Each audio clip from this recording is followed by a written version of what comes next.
Kisah Waliullah Ibrahim bin Adham radhiyallahu taala anhu dinasihati seekor harimau. Ketika berada di Mekkah dalam rangka melaksanakan ibadah haji, Ibrahim bin Adham tiba-tiba merasakan udara yang sangat sejuk dan dingin. Tak kuasa menahan rasa dingin itu, beliau pun pergi menuju gua yang berada pada sebuah gunung. Tanpa beliau tahu, gua tersebut ternyata adalah rumah seekor binatang buas harimau. Tidak beberapa lama sesudah Ibrahim berada di sana, harimau penunggu gua itu datang. Merasa ada orang asing di dalam rumahnya, harimau itu bertanya, "Siapa yang berani memasukkan kamu ke sini tanpa izin dariku?"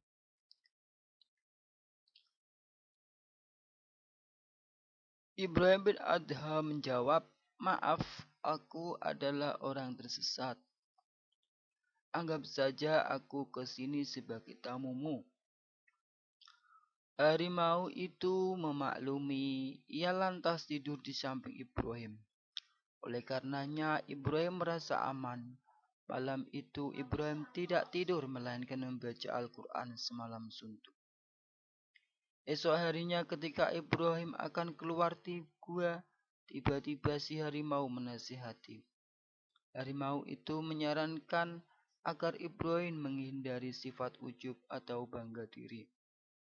Sebab hewan buas ini ternyata mengetahui isi hati Ibrahim yang terlewat, percaya diri, menyatakan bisa berada di samping harimau dengan aman.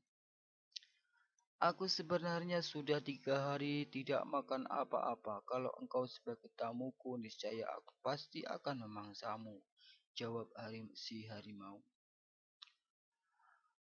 Aman dari harimau buas tersebut, Ibrahim lantas mengucapkan hamdalah.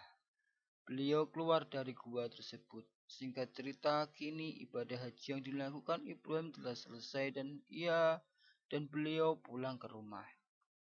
Dalam perjalanan pulang itu, tiba-tiba Ibrahim ingin memakan buah delima. Maklum, karena sudah 20 tahun beliau tidak memakan buah delima. Saat itu setiap ingin makan delima, beliau selalu menahannya. Keinginan hati Ibrahim untuk makan delima itu semakin kuat, bahkan hatinya sampai menyatakan kata-kata ancaman. "Wahai Ibrahim, jika engkau tidak menuruti kemauanku ini, niscaya aku tak akan mau diajak untuk beribadah." Ibrahim berjanji kepada dirinya sendiri, bila sudah berada di tempat yang ramai, ia akan mencari delima untuk dimakan. Di tengah perjalanan, ia menemukan sebuah pohon. Setelah diteliti, ternyata pohon ini benar-benar pohon delima. Setelah dilihat-lihat, pohon itu berbuah. Ibrahim mengambil satu buah delima untuk dimakan. Ternyata rasanya aman. Beliau mengambil lagi buah yang kedua, ketiga, dan keempat. Rasanya tetap asam. "Engkau tak akan tertarik melainkan dengan buah yang rasanya manis," kata Ibrahim kepada dirinya sendiri. Pada perjalanan selanjutnya, beliau mampir ke sebuah bangunan yang berada di samping kebun delima. Di sana beliau bertemu dengan seorang yang sedang membawa delima. Ibrahim meminta satu delima darinya. Ketika dimakan rasanya saja asam. Rasanya masih saja asam. Ibrahim bin Adham lantas menceritakan apa yang beliau alami sebelumnya. Orang itu menasihati Ibrahim, "Kamu terlalu menuruti keinginanmu." Sejurus kemudian orang itu juga menyatakan bahwa sudah selama 40 tahun ia berada di kebun delima itu. Sejak saat itu beliau tak lagi merasakan asam manis buah delima. Baginya makanan apapun sama saja. Tanda bahwa ia bisa mengendalikan hawa nafsu. Ibrahim takjub dengan apa yang dikatakan orang ini. Beliau lantas melanjutkan perjalanan. Kali ini Ibrahim bertemu dengan pemuda yang tubuhnya penuh ulat dan dipatuhi banyak burung.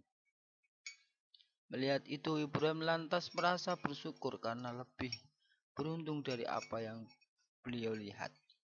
Ibrahim berkata kepada pemuda itu, Ibrahim berkata kepada pemuda ini tentang adakah cobaan yang lebih parah dari yang ia terima sekarang ini. Apa yang menimpaku tidak lebih besar daripada keinginanmu makan delima. Allah mengetahui bahwa engkau adalah hamba yang durhaka sehingga ia mengganti rasa delima itu dari manis ke asam. Kata pemuda ini yang ternyata mengetahui ihwal delima.